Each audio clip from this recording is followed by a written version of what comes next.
Support comes from Mosby Building Arts. Sometimes the smaller home projects make the biggest difference. Mosby creates custom spaces that help you love your home even more. For projects big and small, visit callmosby.com. This is St. Louis on the Air on St. Louis Public Radio. I'm Danny Wysentowski. About 50 years ago, 2 bathtubs were pulled out of the ground in Farmington, Missouri. 4 feet long and 120 pounds each, the objects were a mystery covered in thick white paint, yet they still showed the faint outlines of several dancing figures. Some years passed, but Denzel Jennings and his wife Joanne had recently purchased the land and discovered those bathtubs seemingly abandoned. They had them cleaned, revealing another layer of the mystery: gleaming bronze and meticulous metal sculpting. These objects were not from the 1970s and definitely not from Farmington. The Jenningses knew they had found something special, but all they had was a rumor that they'd heard from their new neighbors that these objects were in some way connected to the 1904 World's Fair in St. Louis. Nobody knew exactly how, and others came along to try to solve this mystery. Even the Antiques Roadshow was consulted, and yet a definitive answer stayed elusive. That is, until last month. Rodney Wilson, a history professor at Mineral Area College, has cracked the case and confirmed that these items aren't just from the World's Fair, they're incredible artifacts, and they are not bathtubs at all. The details were revealed in Wilson's article in the spring edition of the Gateway History Review, and he joins us now. Rodney Wilson, welcome to St. Louis on the Air. Thank you, Danny. Rodney, this story starts, like all great stories, in a pawn shop in Park Hills, Missouri. You found these objects by chance. What was your first encounter like? What questions did they raise for you? It was a small antique store called Raggedy Annie's, Main Street, Park Hills. I went in May 2025 looking for artifacts related to Flat River Junior College, which became Mineral Area College, which is where I teach. I went to the back of the store to a little spot called Cities Museum, items not for sale, just for education about the community, the locality. As I was about to leave, the owner, Gene Fritchie, said to me, "I have 2 bathtubs here in the front window from the 1904 World's Fair." I looked at them, took a couple of photographs. There was a little note card with the name Gustav Lind, a label bathtub. I was skeptical, also curious. I came home, started immediately doing research with the names that were provided there by Mr. Fritchie at Raggedy Annie's.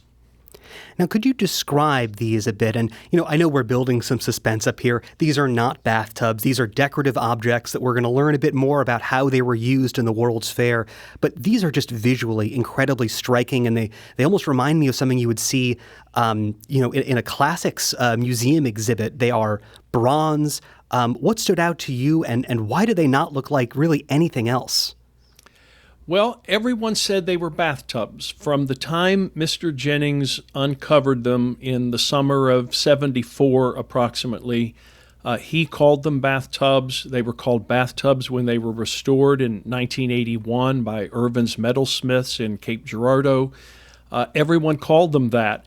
In fact, that first day there in the window, there were Christmas ornaments that looked like bubbles in one of them, and a yellow rubber ducky and a human figure as though they were submerged taking a bath. They do look like bathtubs, and when you get that idea in your mind, that's what everyone thinks they are. So I was researching, actually, immediately, bathtubs at the St. Louis World's Fair, and that was part of the reason the revelation of the full story was delayed by so long, because they were not bathtubs. Talk to us a bit about this couple, Denzel and Joanne Jennings. They find these items, and as you say, this label of bathtub, or their best guess of what these are, it really sticks. You never met them in person. Talk to us a bit about what you found out about them. Why did they keep these items for decades and decades, really waiting and allowing them to be found eventually by you? Denzel Jennings was born in the early 1930s in Kansas. and his wife, Joanne Johnson Jennings, was born in the early 1930s in Oklahoma. They married in Oklahoma in 1950, had several children, moved to this area, and purchased that property on the St. Francis River across from the St. Francis Mountains in March of 1973. He was a driller. Mrs. Jennings loved antiques. They ended up at some point purchasing an 1870s home here in Farmington. She had it put on the National Register of Historic Places. She knew that these quote-unquote bathtubs were special. They were important. They had an interesting origin story. There was a mystery around them. She made certain that they were well taken care of. Mrs. Jennings died in 2003. Mr. Jennings died in 2022. So you're right. I never met them. Yeah, although you met people who knew the Jennings, and you describe, I think, this sort of chain of custody, but also I think the attempts to figure out what these are. They clean the paints off them.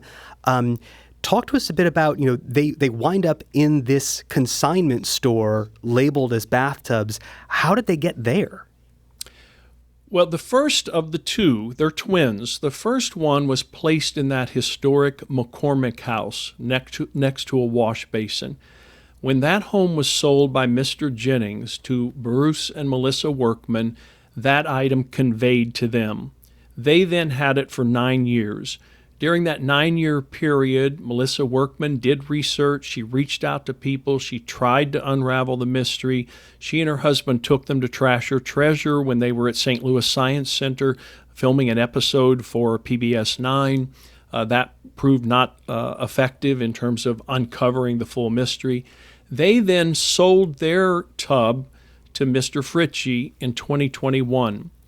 The next year, Mr. Jennings, now 90 years old, is aware that mortality is at the door. He wants to reunite these two treasures that he uncovered 50 years prior. He knows the Workmans. He works through the Workmans to contact Gene Fritchie, who had already purchased their jardiniere, giving away now what the real word is.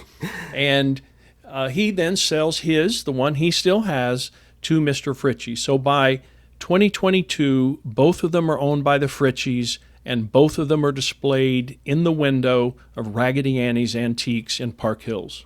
Now, we're going to get into more, I think, of the details of this investigation, but I think we should relinquish the suspense and let people kind of know a little bit. These are not bathtubs. These are jardiniers. These were actually planters. Talk to us a bit about what these were actually used for. These were decorative, but they had a lot of intention about them. The exhibits of Germany at the 1904 World's Fair were magnificent. Remember, that's 1,200 acres of space, the west half of Forest Park, and then the eastern third, perhaps, of what we now call Clayton. Hundreds of buildings, including 12 palaces that were superstructures full of the very best that humanity had been able to create up to that point. And inside one of those palaces, called the Palace of Varied Industries, there was a large German exhibit space. It was designed by Bruno Moring, an architect in Berlin, the German Court of Honor. These two planters, decorative planters, jardiniers, were in that space. Both of them, one on the left side of an American eagle, the other on the right side of an American eagle. There are 3 dancing figures on both sides, and these were placed in a niche so that a person could look at them from either side. So they were part of this exquisite, intentional manifestation of the German nation, which, remember, had been unified only since the 1870s, to say, this is what we can do now. This is what we can create. This is the beauty that we can exhibit at this World's Fair.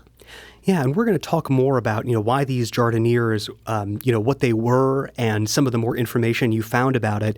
But talk to us a bit about this, more broad moment that the entire world came to St. Louis, and there was so many items, so much marketing. Hundreds of thousands of people attended this fair during the year or so that it ran here. Remind us a bit about why did Germany care about what people in St. Louis were experiencing of their empire? Well, World's Fairs in the modern sense date back to the 1850s, to the Crystal Palace World's Fair in London.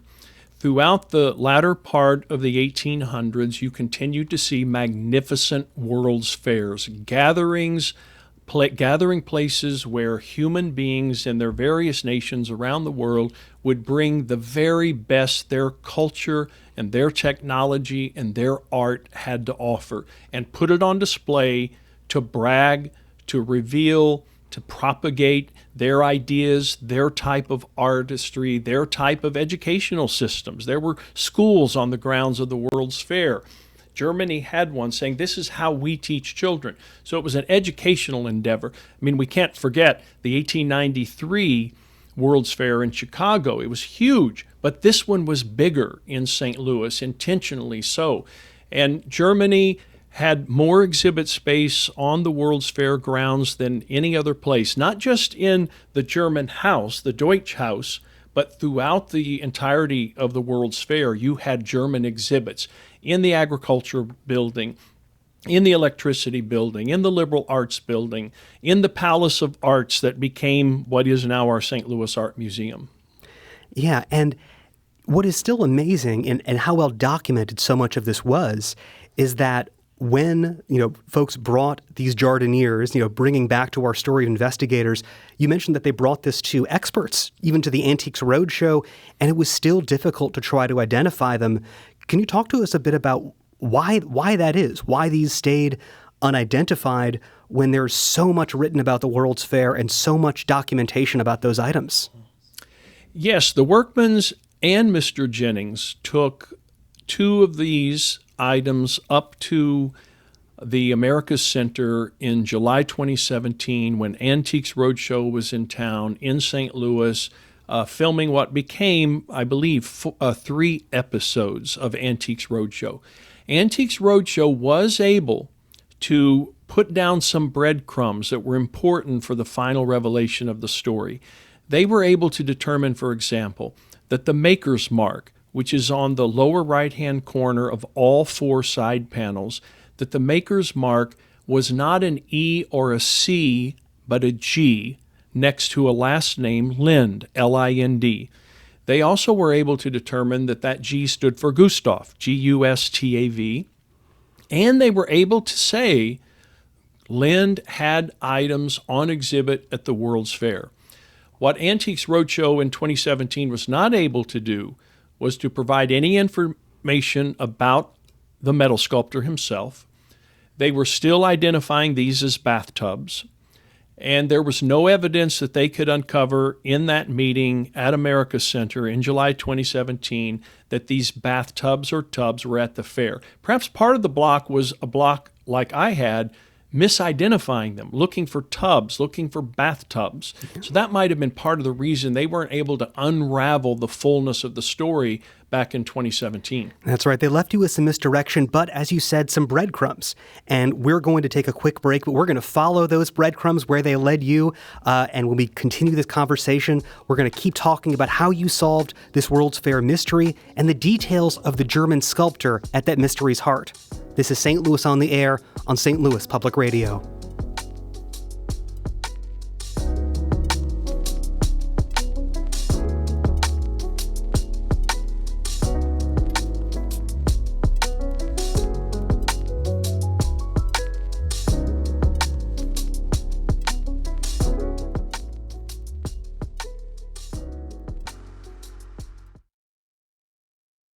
Support comes from Gemma, architects, planners, and designers seeking to bring joy to their clients and communities. Details at gemastl.com.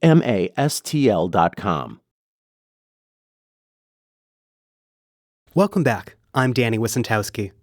Let's return to our conversation about the recent efforts to identify 2 massive bronze planters from their origin at the 1904 World's Fair in St. Louis and how they sparked a decades-long investigation. I'm here with the historian who cracked the case, Rodney Wilson. He's an instructor of history and political science at the Mineral Area College. Rodney, before the break, we talked about a guy named Gustav Lind, and this was the major break in this case for you as a historian. He made these jardinières, these things that were initially identified as bathtubs. How did you finally find him? Where was his life story hiding? There was very little available about him on English language, and even looking at German language Google, I found a Wikipedia entry, not even 100 words, no references to these items, nothing about the World's Fair. Eventually, using Ancestry World Explorer, I was able to find his birth record. He was born in 1856 in Vienna. He was the son of a civil servant, Joseph Lind. His mother's name was Magdalena. He had a brother. He had a sister. He was a teacher for about 10 years at a university. Then he opened his shop in 1891, the Gustav Lind Workshop. He died at his home in 1903, January. He was 46 years old, found his death record. He was Catholic. He was single. He was a metal sculptor. And then I started, once I got that information, I was able to do a deeper dive in terms of a Google search, and I found a lot of items that he had made, some of which have survived World War I, Great Depression, World War II, the division of Germany, the division of Berlin, and are still there. People can still look at them. He worked closely with Bruno Moring, a great architect, the man who designed the German Court of Honor, as mentioned. And in fact, Bruno Moring designed these jardinières.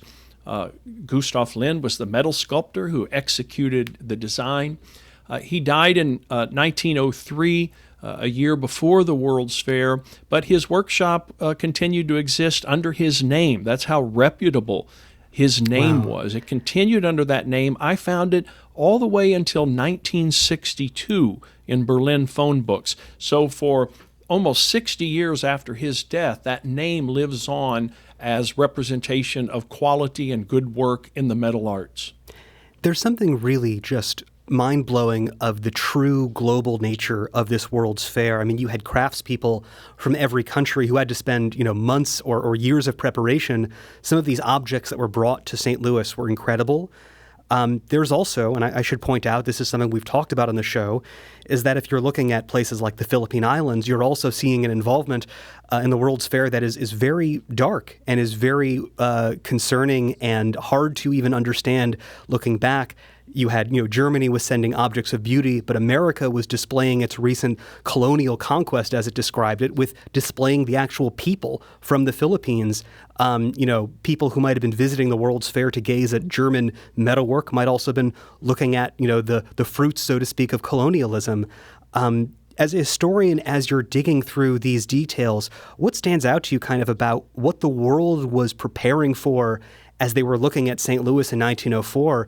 To tie together someone like Gustav Lind and everything else, how do you make sense of that, or what grabs you as a historian trying to find a story there? Well, we humans bring to all our endeavors and all our institutions both sides of our nature, the good and the bad side. You're absolutely right. The 1904 World's Fair in St. Louis had a dark side, an imperialistic side. The Spanish-American War had ended in 1898. This is 6 years later.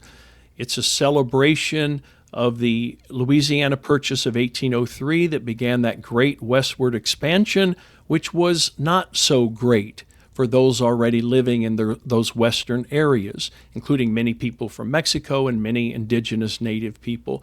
So everything human is a mixed bag of motives and outcomes.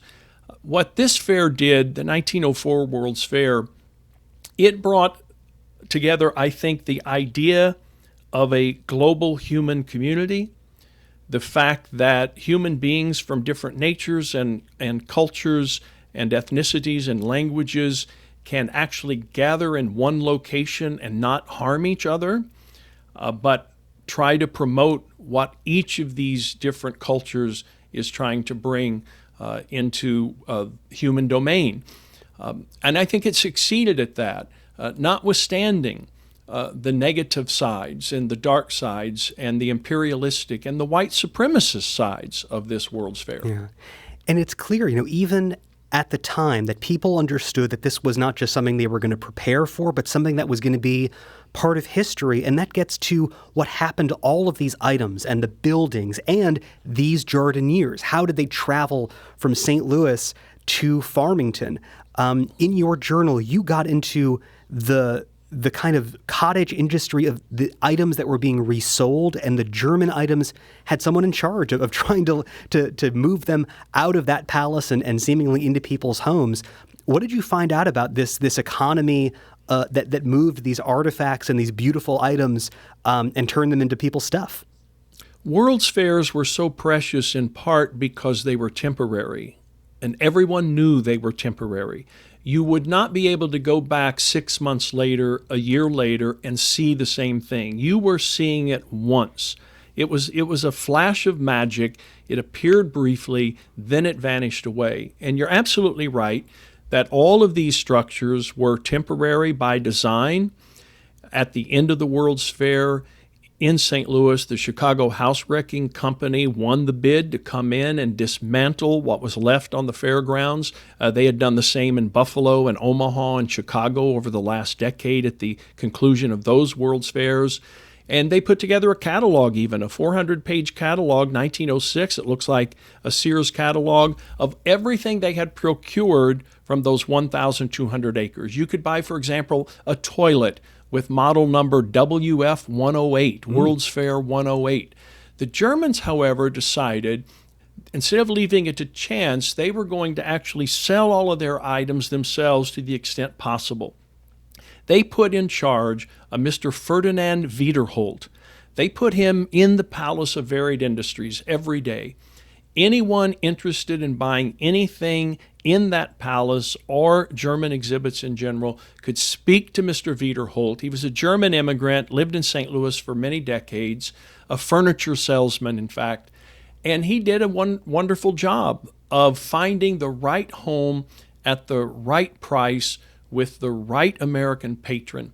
And someone, I don't know who, but someone in 1904 had a conversation with Mr. Wiederholt in the Palace of Varied Industries at the German Court of Honor, perhaps standing 2 feet in front of these magnificent items, and they agreed upon a price and they agreed upon a pickup time. And they went with that person. Then we know for sure in 1975, 74, 73, the Jennings family finds them on this piece of land they had purchased. So you then have a period of 70 years to try to untangle some of the thread. Where are those breadcrumbs? And you did try to find them. And I think you get into kind of your theory of the most plausible kind of picture of how these items moved. I do want to ask, that catalog you mentioned of the exhibition of the German Empire, those photos were I believe, really important to your investigation. They had the actual photos and the confirmation, the smoking gun, that those jardiniers were at the World's Fair right next to that enormous Prussian eagle. What was it like to find those photos? What was the significance in your search? It was amazing. You're referencing the descriptive catalog of the German arts and crafts, which Germany had published in 1904 while the fair was ongoing.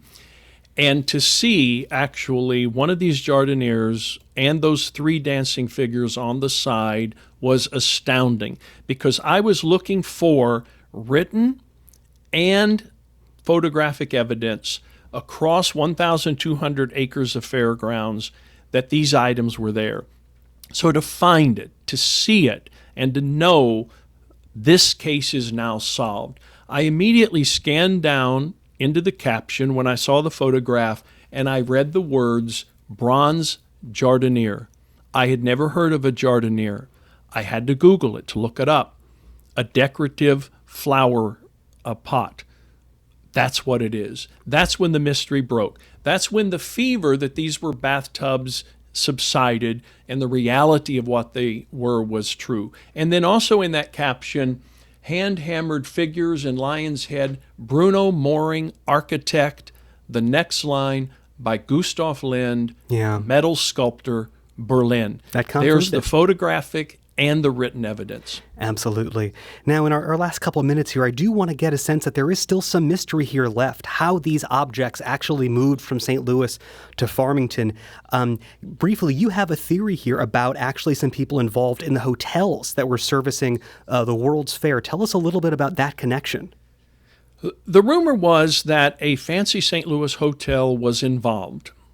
I started looking then into the people who owned that specific piece of property over the last 100 years. Finally, I settled on William J. King. He was born in St. Louis. His grandfather was an Irish immigrant to St. Louis and a police officer. His father, James M. King, was a police officer in St. Louis. He purchased that same piece of property in 1941. He married a woman named Kay King in 1948. He died in that home in 1957.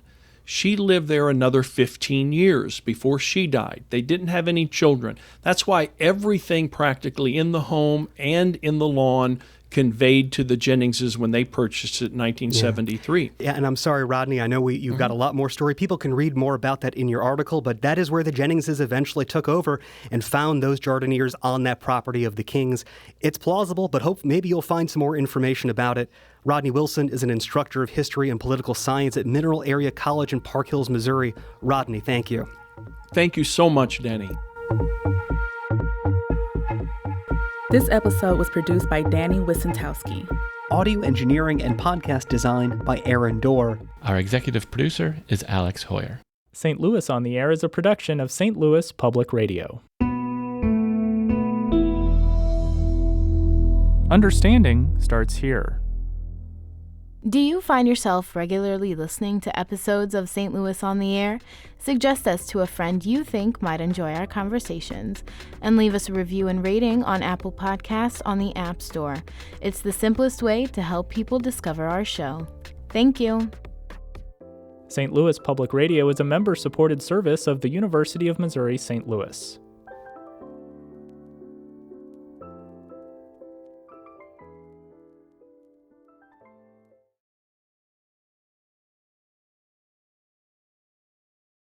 Hi, I'm Laura Hamden, and my colleague Jessica Rogan and I are your daily hosts of the Gateway newsletter. We meet with the editors in the STLPR newsroom every weekday to bring you the top local stories of the day in a quick and easy 6-minute read by 6 a.m. In an age of overwhelm, it's a refreshing, thoughtful take on the news day, if we do say so ourselves. Fine-tune your daily news habit with the Gateway newsletter. Subscribe at stlpr.org/gateway.